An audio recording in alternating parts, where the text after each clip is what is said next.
हम लोगों ने कंपटीशन का एक टॉपिक ले रखा था सेल। ठीक है, ये टॉपिक था हमारा, क्या था टॉपिक? सेल, जिसके अंदर first of all cell discovered by Robert Hooke, then this cell is the dead cells because discovered by the cork of the plants, है ना। फिर यही सबसे पहले रॉबर्ट हुक ने डिस्कवर किया था। फिर उसके बाद में लिविंग सेल्स को एंट वॉन लेवेनहॉक ने देखा था। ऐसे कुछ टॉपिक्स हम लोगों ने किए थे। फिर आज हम जो सेल होती, क्योंकि वहां से आपके मोस्टली क्वेश्चन पूछ लिए जाते हैं कि एक जीवित कोशिका को किसने खोजा है, ठीक है, एक मृत कोशिका को किसने खोजा है, मृत कोशिका को कहाँ से खोजा गया, ये सभी बातें पूछ ली जाती है।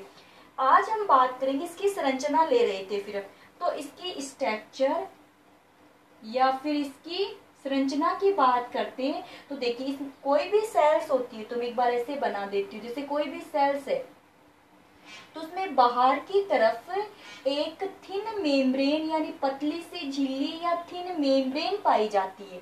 उसको क्या बोला जाता है? सेल मेम्ब्रेन, कोशिका झिल्ली। क्या बोलते हैं? सेल मेम्ब्रेन या कोशिका झिल्ली बोला जाता है। कुछ प्लांट्स या जीवाणु या बैक्टीरिया ऐसे होते हैं जिसमें बाहर की तरफ यानी कि कोशिका झिल्ली या सेल मेम्ब्रेन के बाहर की तरफ एक थिक वॉल या भित्ति पाई जाती है, जिसको क्या बोलते हैं? कोशिका भित्ति बोलते हैं, यानी सेल वॉल बोलते हैं। तो क्या हो गया हमारे पास संरचना में? सेल मेम्ब्रेन हो गई, सेल वॉल। बिल्कुल बीच में सेंटर पॉइंट में क्या पाया जाता है? न्यूक्लियस यानी केंद्रक पाया जाता है इसमें। ठीक है, इसकी मेम्ब्रेन का नाम क्या हो जाएगा? न्यूक्लियर मेम्ब्रेन या केंद्रक झिल्ली। न्यूक्लियर मेम्ब्रेन या फिर क्या हो जाएगा? केंद्रक झिल्ली हो जाएगा। न्यूक्लियर मेम्ब्रेन और सेल मेम्ब्रेन के बीच में क्या पाया जाता है? साइटोप्लाज्म पाया जाता है।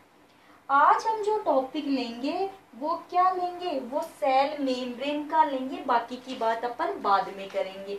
तो आज हमारा टॉपिक क्या रहेगा? थोड़ा सा लंबा रहेगा, क्योंकि कंपटीशन के अकॉर्डिंग ले रहे हैं अपन टॉपिक, बड़ा तो इजी वे में बता देते। देखिए, सेल मेम्ब्रेन। तो सेल मेम्ब्रेन क्या होती है? ये एक ट्रांसपेरेंट थिन मेम्ब्रेन होती है। जैसे मान लीजिए एक ओनियन है, ओनियन को अपन कट करते हैं, फिर ओनियन की एक पीस लेते हैं और ना प्याज की, और वहां से एक पतली सी झिल्ली निकालते हैं, मेम्ब्रेन निकालते हैं, फिर उसको किसके ऊपर रखते हैं? स्लाइड के ऊपर रखते हैं। तो सेम उतनी ही थिन ट्रांसपेरेंट फोम होती है सेल के चारों तरफ, जिसको क्या बोलते हैं? सेल मेम्ब्रेन बोला जाता है। अब इसकी देखिए, जो सेल मेम्ब्रेन होती है ना, ये क्या करती है? बनते हम पहले देखिए बनती किससे। तो सेल मेम्ब्रेन का फॉर्मेशन होता है प्रोटीन और फोस्फोलिपिड से मिलकर बनी है। फोस्फोलिपिड और प्रोटीन मिलकर के क्या बनाते हैं? Cell membrane. तो ये क्वेश्चन भी आ जाता है कई बार कि सेल मेम्ब्रेन किससे मिलकर बनी होती है? प्रोटीन और फोस्फोलिपिड से मिलकर बनी होती है जो सेल मेम्ब्रेन होती है। अब ये जो सेल मेम्ब्रेन होती है, ये प्रोटीन और फोस्फोलिपिड की है। तो इसके अंदर अपन बताते हैं। अब ये देखते हैं कि जो सेल मेम्ब्रेन होती है, ये इसको प्लाज्मा मेम्ब्रेन भी बोलते हैं। प्लाज्मा मेम्ब्रेन भी बोला जाता है, क्योंकि देखिए ये सबसे बाहर की, मान लीजिए अगर मैं एक बार ये हटा दूं, तो ये सबसे बाहर की मेम्ब्रेन होती है जो सेल को आउटर जो एनवायरनमेंट होता है उससे प्रोटेक्ट करती है, या एक सेल को दूसरी सेल से अलग करने का काम भी किसका होता है? सेल मेम्ब्रेन का होता है। इसलिए प्रोटेक्शन प्रोवाइड करवाती है, तो इसको क्या बोलते हैं? प्लाज्मा मेम्ब्रेन भी बोला जाता है। साथ साथ में क्या करती है कि कुछ सब्सटेंस को तो सेल के अंदर जाने देती है, यानी कुछ पदार्थों को सेल के अंदर जाने देगी, कुछ पदार्थों को सेल के अंदर नहीं जाने देगी। तो इसीलिए इसको क्या बोलते हैं? सिलेक्टिव परमिएबल मेम्ब्रेन भी बोला जाता है। चयनात्मक पारगम्य झिल्ली क्या बोलते हैं? चयनात्मक अर्ध पारगम्य, चयनात्मक सेमी परमिएबल, यानी कि सिलेक्टिव सेमी परमिएबल अर्ध पारगम्य झिल्ली इसका मतलब कि आधे पदार्थों को अंदर जाने दिया, आधे पदार्थों को अंदर नहीं जाने दिया। जैसे एग्जाम्पल की फॉर्म में कि मान लीजिए आपको एग्जाम्पल देती हूँ कि अपन ने क्या किया, एक बीकर ले लिया और उस बीकर के अंदर अपन क्या डाल देते हैं, किशमिश डाल देते हैं, सूखी किशमिश है। तो आपको पता है ये मैंने क्या डाल दी, सूखी किशमिश डाल दी। तो अब ये किशमिश की जो बाहरी परत आपको दिखाई दे रही है वो कोशिका झिल्ली है, यानी कोशी सेल मेम्ब्रेन होती है वो। अब देखिए जैसे आप इसको पानी के अंदर डालोगे तो कुछ समय के बाद में किशमिश फूल जाती है। तो इसका मतलब क्या कि कोशिका झिल्ली से होते हुए पानी कहाँ चला गया, वाटर किशमिश के अंदर चला गया। क्यों? क्योंकि किशमिश सूखी हुई थी, उसमें पानी कम था, तो अंदर की तरफ पानी की जरूरत है, तो इसे जरूरत का जो सामान है वो कहाँ जा रहा है, वो अंदर की तरफ जा रहा है। तो इसीलिए इसको क्या बोलते हैं, सिलेक्टिव परमिएबल मेम्ब्रेन या चयनात्मक अर्धपारगम्य झिल्ली भी बोला जाता है। प्लाज्मा मेम्ब्रेन ये प्रोटेक्शन देती है, कोई भी सेल होती है उसको आकार प्रदान करती है, इसको चयनात्मक पारगम्य झिल्ली बोला जाता है। किसकी बनी है, प्रोटीन और फोस्फोलिपिड की ये क्या होती है, बनी हुई होती है।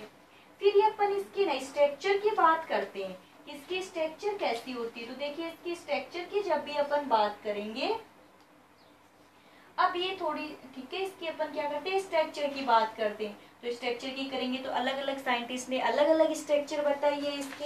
अब ज्यादातर एग्जाम के अंदर जो पूछा जाता है वो है फ्लूइड मोज़ेक मॉडल, है ना। वैसे तो 2-3 मॉडल दे रखे हैं, मैं दोनों 3 के बारे में आपको थोड़ा थोड़ा फटाफट बता देती हूँ, बस क्या क्या ध्यान में रखना है वही देखना है आपको।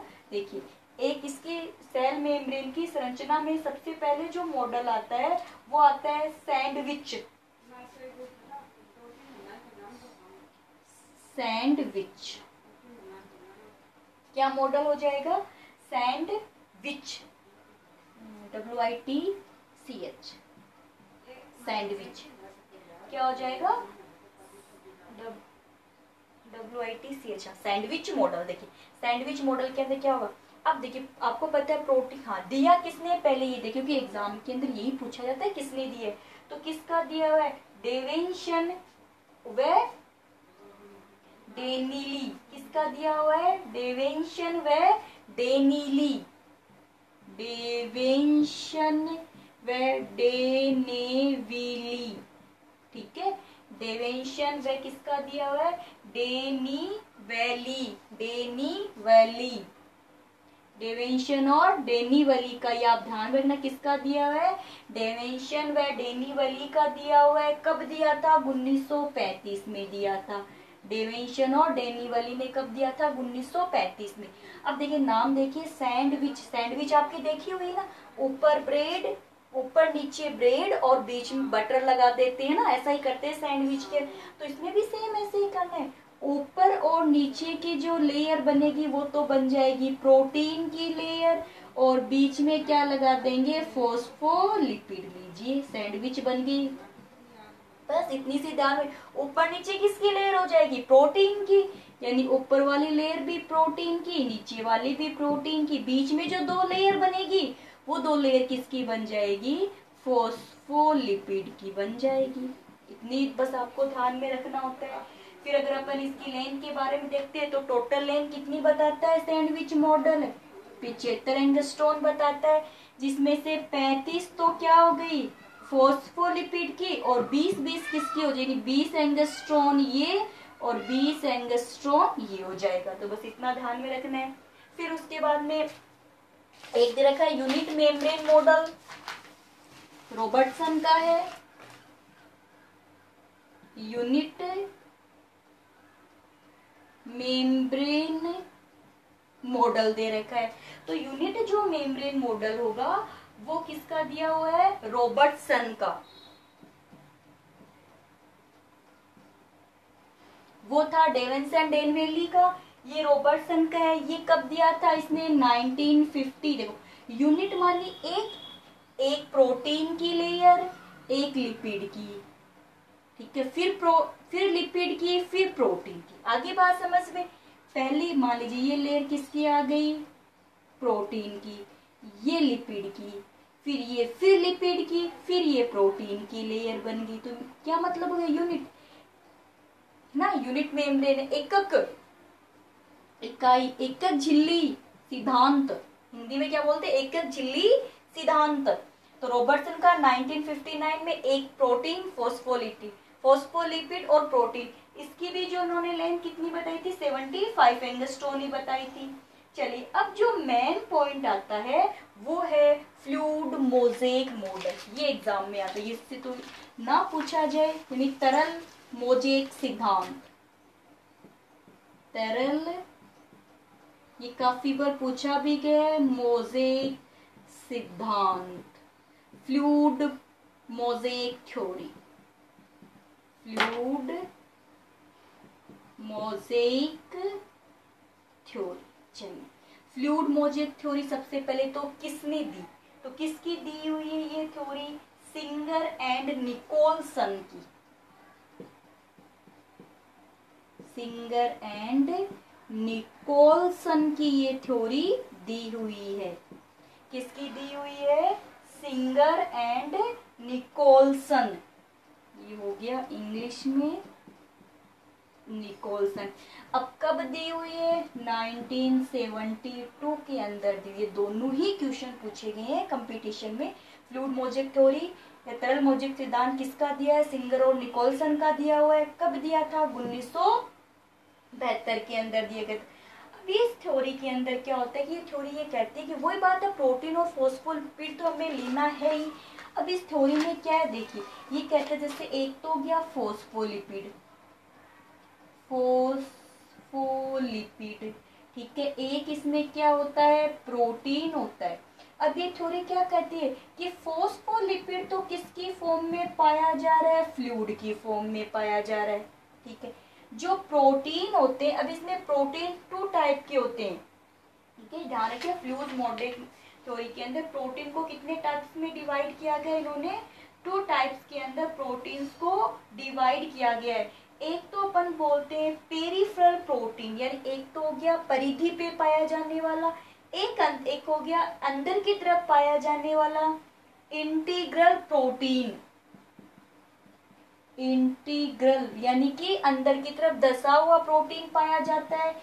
एक हो जाता है पेरिफेरल प्रोटीन जो परिधि पे पाया जाता है। जैसे ना ये कह रहा है कि यहाँ पे जैसे ये फ्लूइड है, ये तरल पदार्थ है, ठीक है, ऐसे मान लीजिए ये तरल पदार्थ है। इस तरल पदार्थ में कुछ प्रोटीन तो ऐसे अंदर की तरफ धसे हुए हैं, ठीक है, अंदर की तरफ क्या हो गए, धसे हुए हो गए। तब उनको तो उसने क्या दे दिया, इंटीग्रल प्रोटीन दे दिया, अंदर की तरफ धसे हुए। और कुछ प्रोटीन कहाँ पाए जाते हैं, ऐसे परिधि पे पाए जाते हैं, तो इनको क्या नाम दे दिया इसने, पेरिफेरल प्रोटीन नाम दे दिया। जैसे देखिए अपन है ना, ऐसे ये क्या बना दे, ऐसे ये क्या है, ऐसे और बना दे, इधर ऐसे बहुत सारे बना देते हैं, ये अपन बना देते हैं फॉस्फोलिपिड।